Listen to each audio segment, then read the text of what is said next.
एक बार बुद्ध एक गांव से गुजर रहे थे, लेकिन उस गांव में लोगों के बीच गौतम बुद्ध को लेकर गलत धारणा थी, जिस कारण वो बुद्ध को अपना दुश्मन मानते थे। जब उस गांव में बुद्ध आए तो गांव वाले उन्हें बहुत भला बुरा कहने लगे और बदुआएं देने लगे, लेकिन इसके बावजूद भी बुद्ध गांव वालों की बात शांति से और मुस्कुराकर चुपचाप सुनते रहे। गांव वालों ने देखा कि उनकी बातों का बुद्ध पर कोई असर नहीं हो रहा है और वे विनम्रता से उनकी बातें सुन रहे हैं।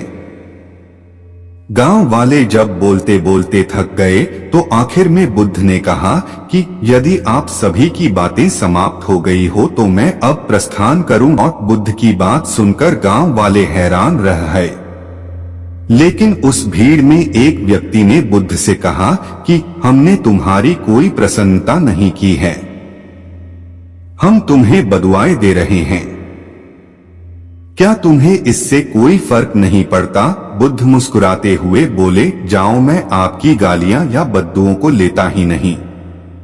आपके द्वारा दी गई गालियों से भला मेरा क्या होगा?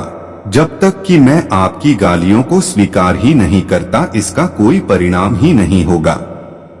जानते हैं, कुछ दिन पहले एक व्यक्ति ने मुझे बहुत सारे उपहार दिए, लेकिन मैंने उसे लेने से मना कर दिया।